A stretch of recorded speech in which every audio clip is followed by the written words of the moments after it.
Primeiro livro dos Reis, capítulo 15.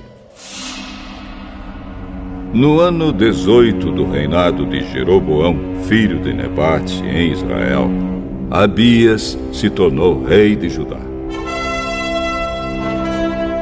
Ele governou 3 anos em Jerusalém. A mãe dele se chamava Maacá e era filha de Absalão. Abias cometeu os mesmos pecados que o seu pai havia cometido. E não foi fiel em tudo ao Senhor, seu Deus, como seu bisavô Davi tinha sido.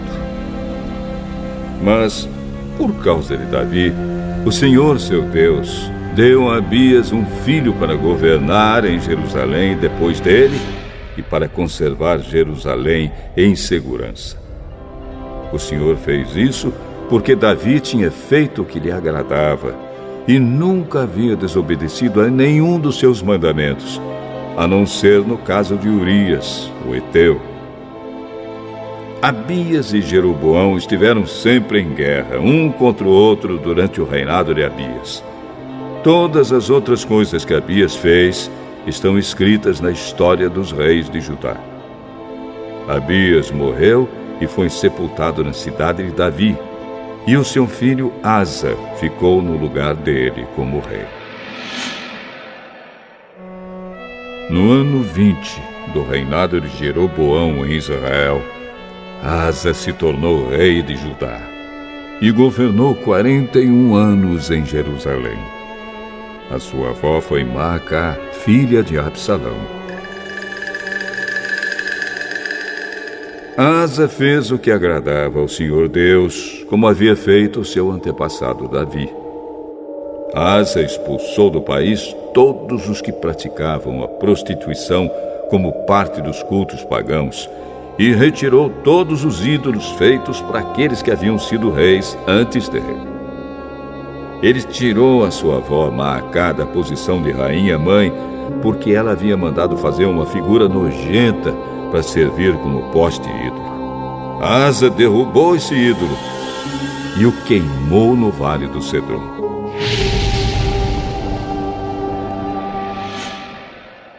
Ele não destruiu todos os lugares pagãos de adoração, porém foi fiel ao Senhor Deus durante toda a sua vida. Asa colocou no templo todos os objetos que o seu pai havia separado para Deus, e também os objetos de prata e de ouro que ele mesmo havia separado. O rei Asa de Judá e o rei Baasa de Israel estiveram sempre em guerra, um contra o outro, durante todo o tempo em que ficaram no poder. Baasa invadiu Judá e começou a cercar de muralhas a cidade de Ramá, para assim controlar o movimento da estrada que ia até Jerusalém.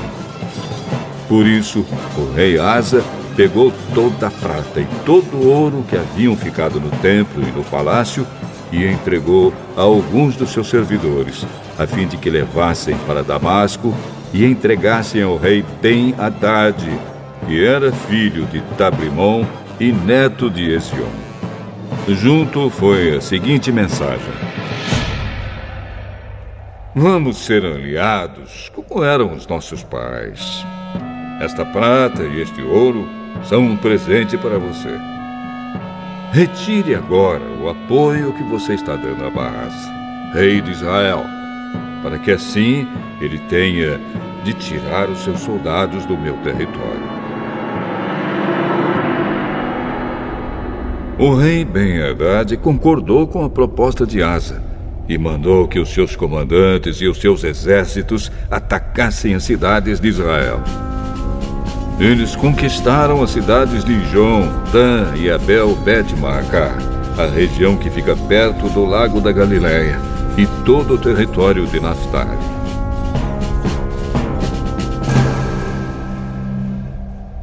Quando o rei Baasa soube do que havia acontecido, parou de construir as muralhas em Ramá e voltou para Tirsa.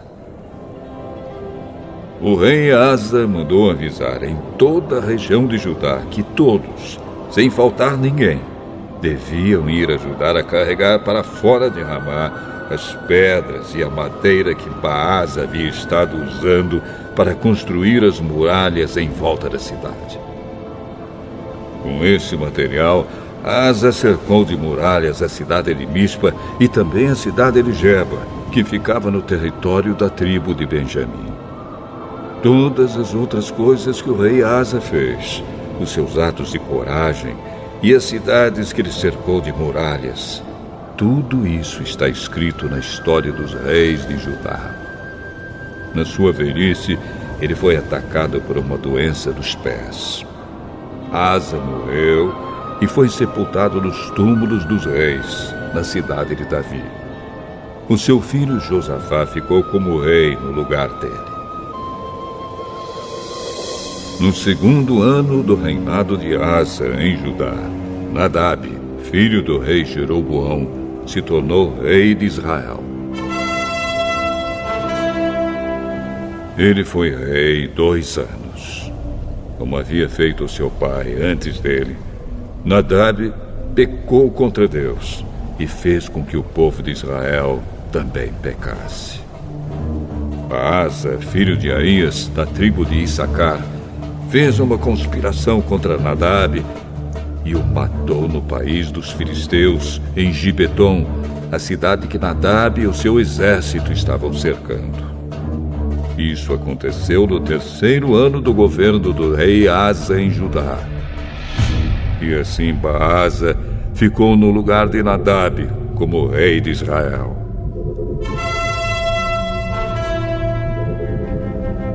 Logo que começou a reinar, ele matou as pessoas da família de Jeroboão. E, de acordo com o que o Senhor Deus tinha dito por meio do seu servo, o profeta Aías de Siló, toda a família de Jeroboão foi morta. Não escapou ninguém. Isso aconteceu porque Jeroboão havia feito com que o Senhor, o Deus de Israel, ficasse irado com os pecados que ele cometeu e que fez o povo de Israel cometer. Todas as outras coisas que Nadab fez estão escritas na história dos reis de Israel. O rei Asa de Judá e o rei Baasa de Israel estiveram em guerra um contra o outro durante todo o tempo em que ficaram no poder. No 3º ano do reinado de Asa em Judá, Baasa, filho de Aías, se tornou rei de todo o povo de Israel e governou 24 anos em Tirsa. Como o rei Jeroboão havia feito antes dele, Baasa pecou contra o Senhor Deus e fez com que o povo de Israel também pecasse.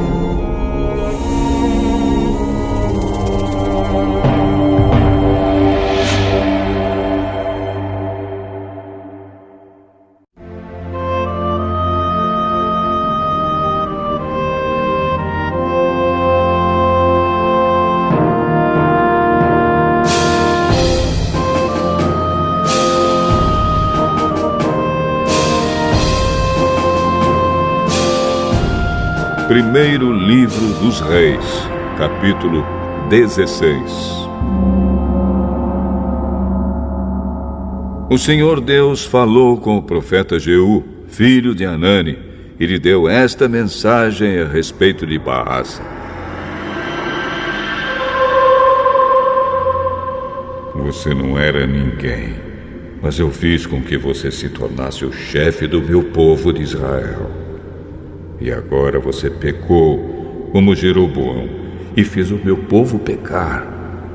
Os pecados deles me fizeram ficar irado, e por isso eu vou acabar com você e com a sua família, como fiz com Jeroboão.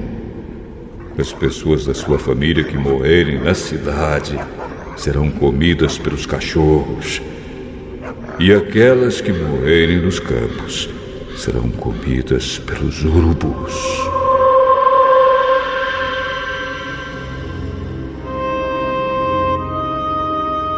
Todas as outras coisas que Baasa fez e todos os seus atos de coragem estão escritos na história dos reis de Israel. Baasa morreu e foi sepultado em Tirza, e o seu filho Elá ficou como rei no lugar dele.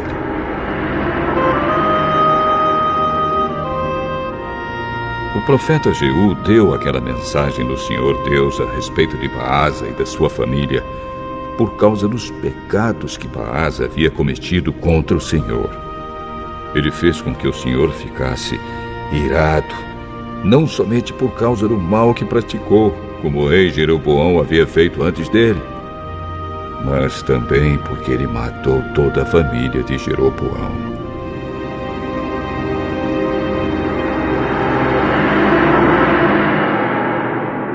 No ano 26 do reinado de Asa em Judá, Elá, filho de Baasa, se tornou rei de Israel e governou 2 anos em Tirza. Zinri, um dos seus oficiais, que comandava metade dos seus carros de guerra, fez uma conspiração contra ele. Certo dia, em Tirza, Elá estava se embebedando na casa de Arsa, que era o encarregado do palácio. Zinri entrou na casa, matou Elá e ficou no lugar dele como rei. Isso aconteceu no ano 27 do reinado de Asa em Judá.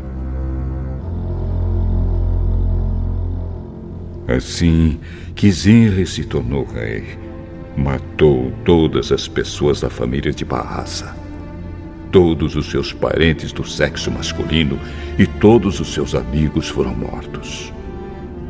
E assim, Zinri matou toda a família de Baasa, de acordo com aquilo que o Senhor, por meio do profeta Jeú, tinha dito a respeito de Baasa.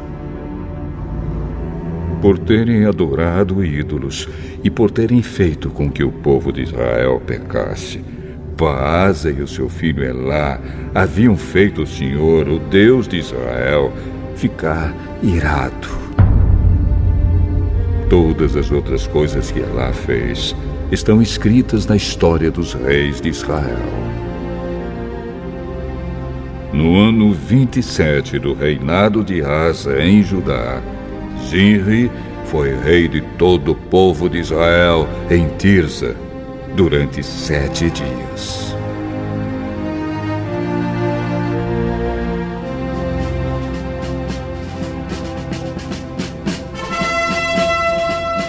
Os soldados israelitas estavam cercando a cidade de Gibeton, na terra dos filisteus. Eles souberam que Zinri havia feito uma conspiração contra o rei e que o havia assassinado.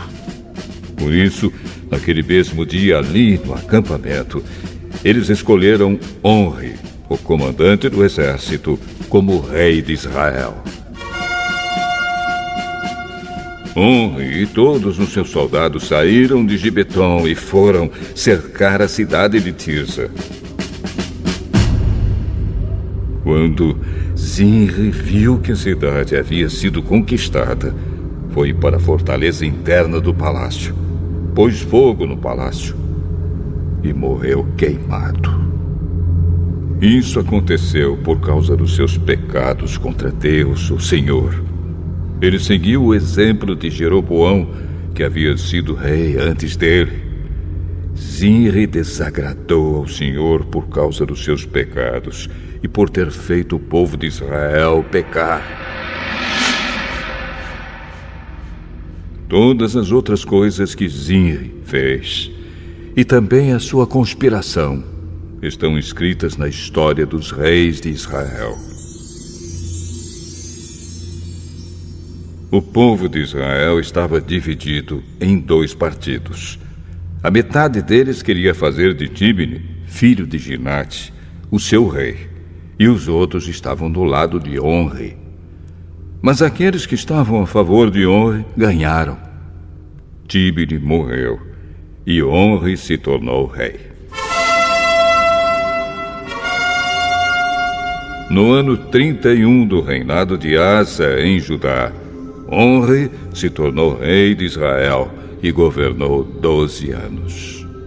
Nos 6 primeiros anos ele governou em Tirza. Então comprou o monte de Samaria de um homem chamado Semer por mais ou menos 70 quilos de prata. Onri fez defesas militares no monte, construiu ali uma cidade e a chamou de Samaria, por causa do nome de Semer, que havia sido o primeiro dono do monte. Onri pecou contra o Senhor Deus mais do que todos aqueles que haviam sido reis antes dele. Como Jeroboão havia feito antes dele, Onri fez com que o Senhor, o Deus de Israel, ficasse irado por causa dos seus pecados e por fazer o povo de Israel adorar ídolos. Todas as outras coisas que Onri fez e todas as suas realizações estão escritas na história dos reis de Israel. Onri morreu e foi sepultado em Samaria, e o seu filho Acabe ficou como rei no lugar dele. No ano 38 do reinado de Asa, em Judá, Acabe, filho de Onri, se tornou rei de Israel e governou 22 anos em Samaria. Ele pecou contra o Senhor Deus mais do que qualquer um dos que haviam sido reis antes dele. Não se contentando em pecar como o rei Jeroboão, Acabe fez pior e casou com Jezabel, filha de Etbaal, rei de Sidom, e adorou o deus Baal. Acabe construiu um templo para Baal em Samaria, fez para ele um altar e o colocou no templo. Levantou também um poste ídolo e assim fez mais coisas para deixar o Senhor Deus irado do que todos os reis de Israel haviam feito antes dele.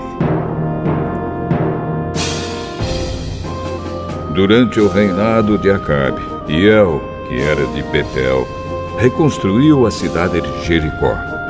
E como o Senhor tinha dito por meio de Josué, filho de Num, Hiel perdeu Abirão, seu filho mais velho, quando colocou os alicerces de Jericó.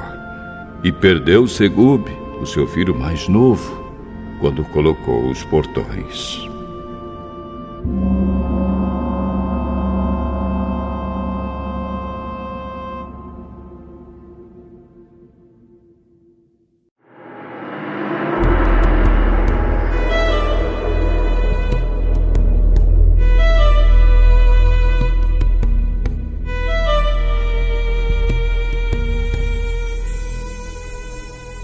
Hebreus, capítulo 9. A primeira aliança tinha leis sobre adoração e tinha também um santuário construído por seres humanos onde se adorava a Deus.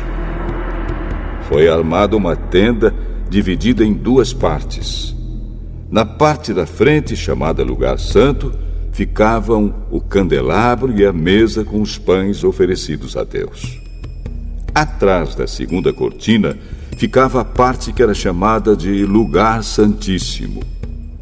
Ali estava colocado o altar de ouro, onde era queimado o incenso, e também estava colocada a Arca da Aliança, toda coberta de ouro. Dentro da arca estavam a vasilha de ouro com o maná, o bastão de Arão, do qual tinham saído brotos, e as 2 placas de pedra com os mandamentos escritos nelas. Em cima da arca, representando a presença divina, estavam os querubins, com as suas asas abertas sobre o lugar onde os pecados eram perdoados. Mas agora não é o momento de explicar os detalhes dessas coisas. Depois de tudo isso ter sido preparado, os sacerdotes entram todos os dias na parte da frente da tenda, que é o lugar santo, para cumprir os seus deveres religiosos. Mas somente o grande sacerdote entra na parte de trás, que é o lugar santíssimo, e isso apenas uma vez por ano. Ele oferece a Deus o sangue de animais em favor de si mesmo e também pelos pecados que o povo cometeu sem saber que estava pecando. Por meio disso tudo, o Espírito Santo nos ensina de modo bem claro que a entrada para o lugar santíssimo ainda não foi aberta enquanto a parte da frente, que é o lugar santo, continuar sendo usada.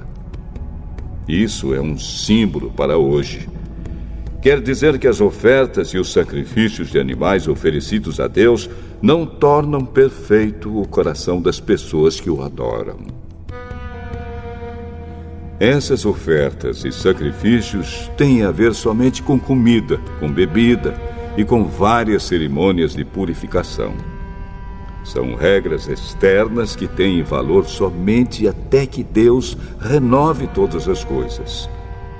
Mas Cristo veio como o grande sacerdote das coisas boas que já estão aqui.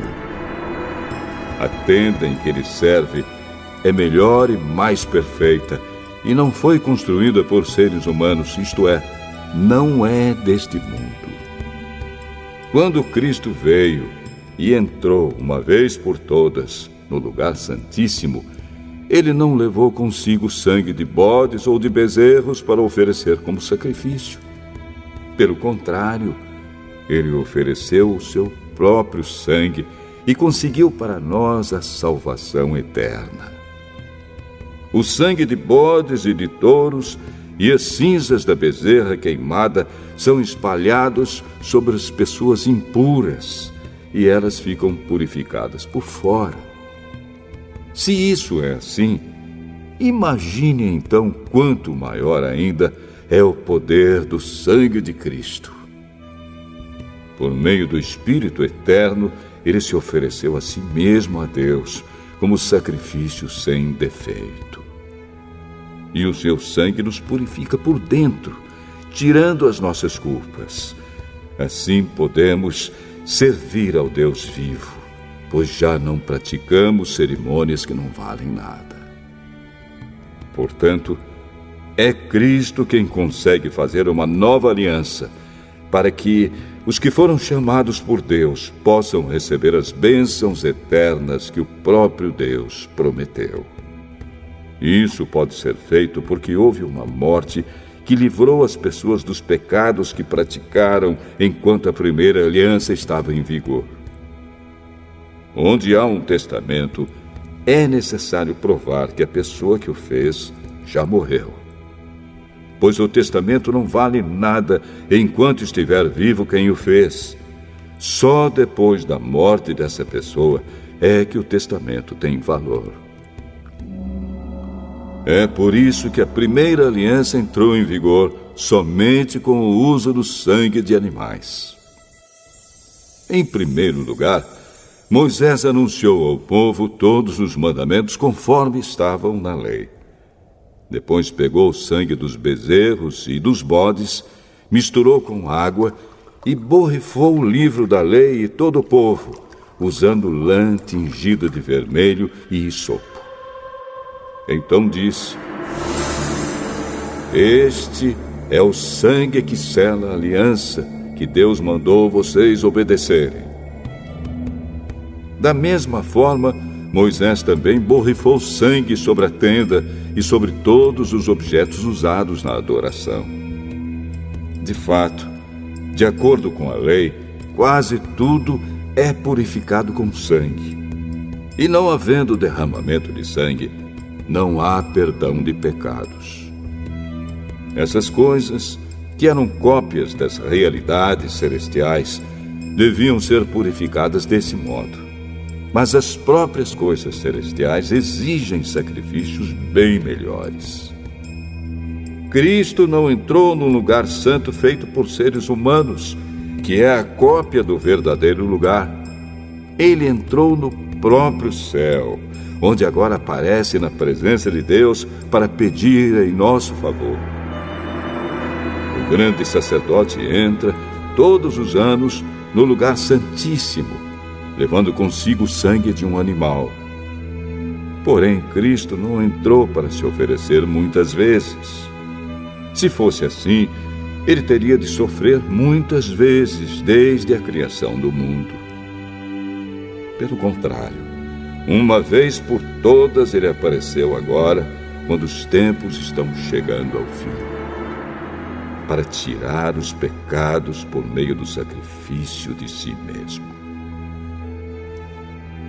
Cada pessoa tem de morrer uma vez só e depois ser julgada por Deus. Assim também Cristo foi oferecido uma só vez em sacrifício para tirar os pecados de muitas pessoas. Depois ele aparecerá pela segunda vez, não para tirar pecados, mas para salvar as pessoas que estão esperando por ele.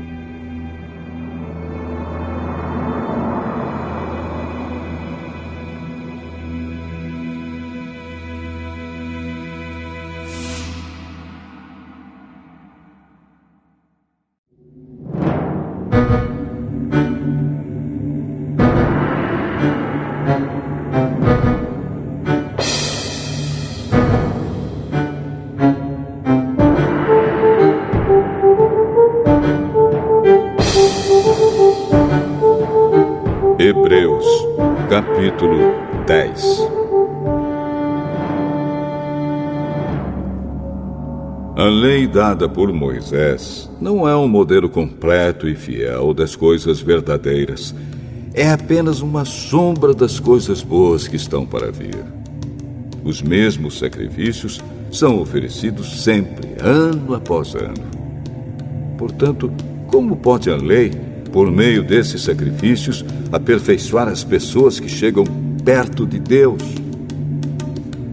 Se as pessoas que adoram a Deus tivessem sido purificadas dos seus pecados, não se sentiriam mais culpadas de nenhum pecado e todos os sacrifícios terminariam. Em vez disso, esses sacrifícios, realizados ano após ano, servem para fazer com que as pessoas lembrem dos seus pecados. Pois o sangue de touros e de bodes não pode, de modo nenhum, tirar os pecados de ninguém. Por isso, Cristo, ao entrar no mundo, disse: Tu, ó Deus, não queres animais oferecidos em sacrifícios, nem ofertas de cereais, mas preparaste um corpo para mim.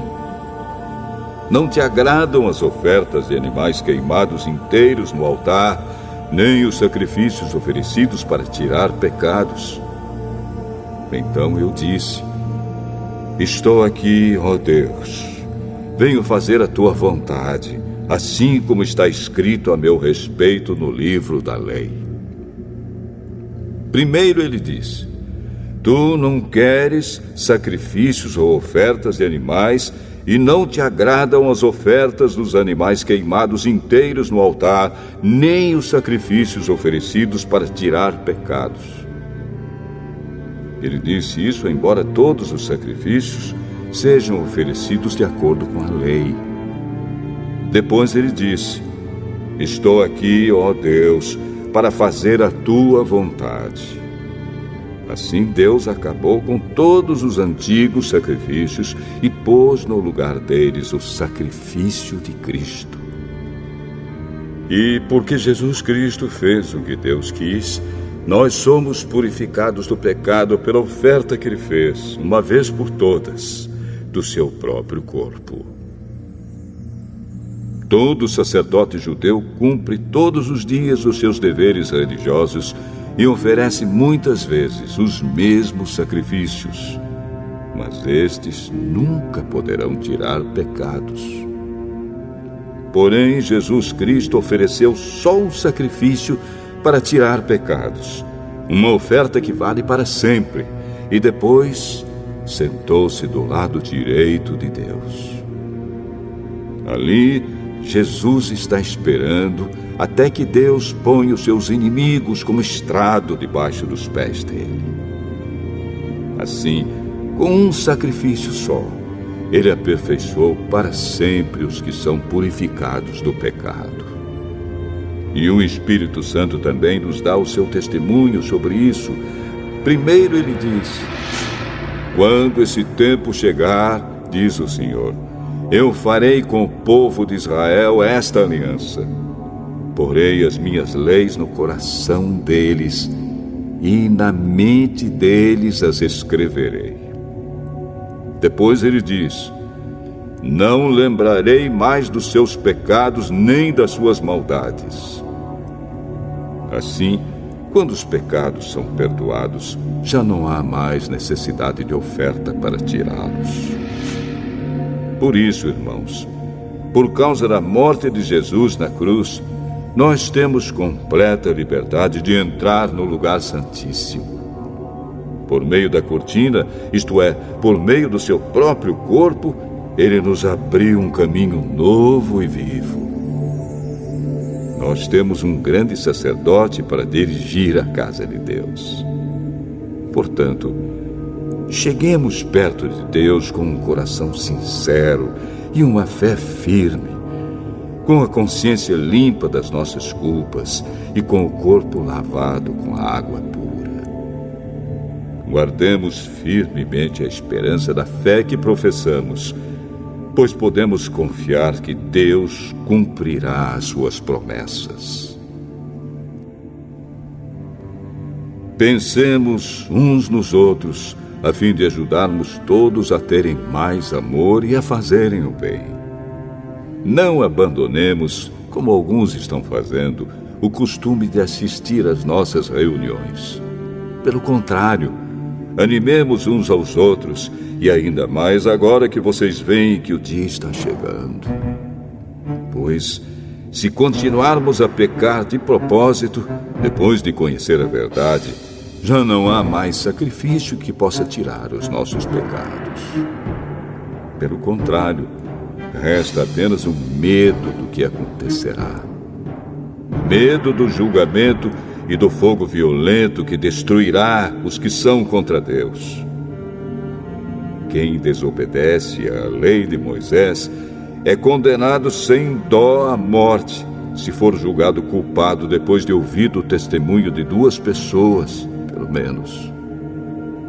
Então, o que será que vai acontecer com os que desprezam o Filho de Deus e consideram como coisa sem valor o sangue da aliança de Deus, que os purificou? E o que acontecerá com quem insulta o Espírito de Deus, que o ama? Imaginem como será pior ainda o castigo que essa pessoa vai merecer. Pois sabemos quem foi que disse: eu me vingarei, eu acertarei contas com eles. E quem também disse: o Senhor julgará o seu povo. Que coisa terrível é cair nas mãos do Deus vivo. Lembrem do que aconteceu no passado. Naqueles dias, depois que a luz de Deus os iluminou, vocês sofreram muitas coisas, mas não foram vencidos na luta. Alguns foram insultados e maltratados publicamente, e em outras ocasiões vocês estavam prontos para tomar parte no sofrimento dos que foram tratados assim. Vocês participaram do sofrimento dos prisioneiros. E quando tudo o que vocês tinham foi tirado, vocês suportaram isso com alegria, porque sabiam que possuíam uma coisa muito melhor, que dura para sempre.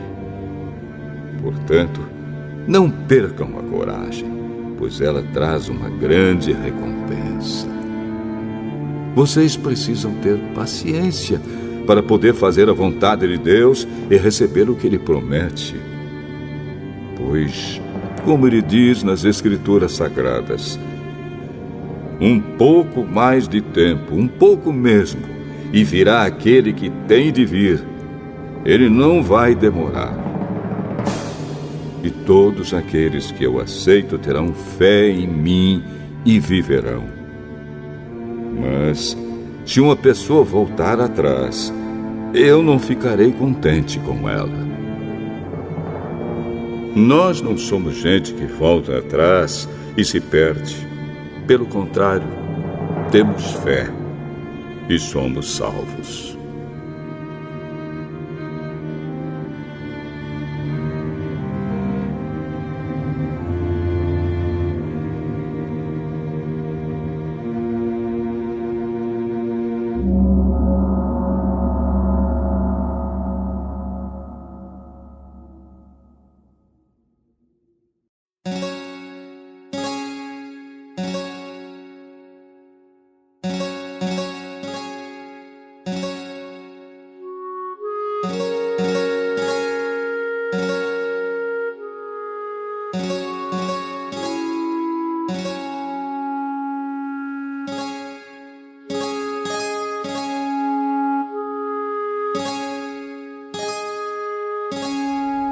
Provérbios, capítulo 7.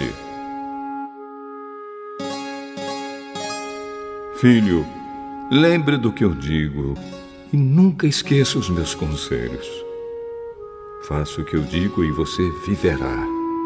Siga as minhas instruções com o mesmo cuidado com que você protege os olhos. Guarde sempre os meus ensinamentos bem gravados no coração. Trate a sabedoria como sua irmã e o entendimento como seu melhor amigo. Eles conservarão você longe das mulheres imorais, das mulheres de palavras sedutoras.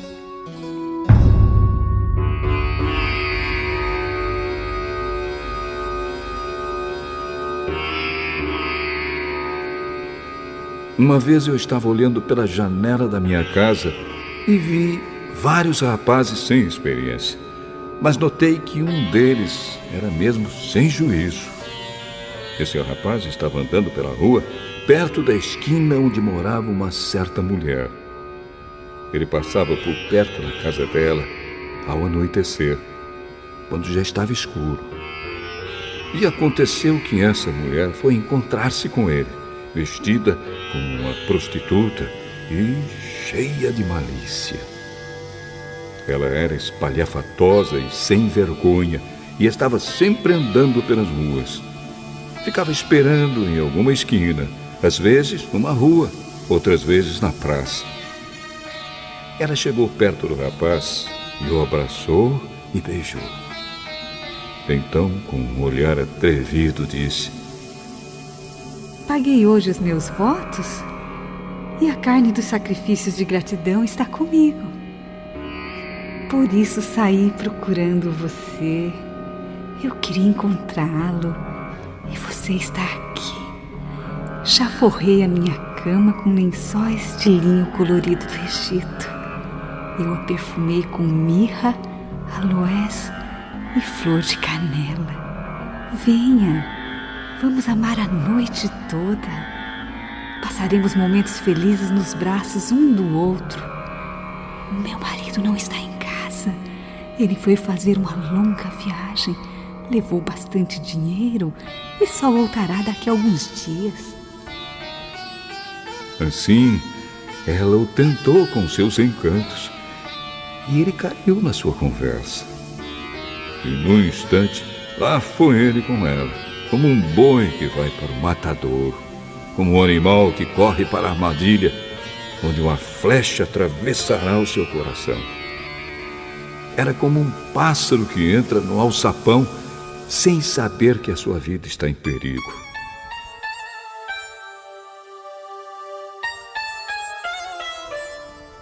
Agora, meu filho, escute.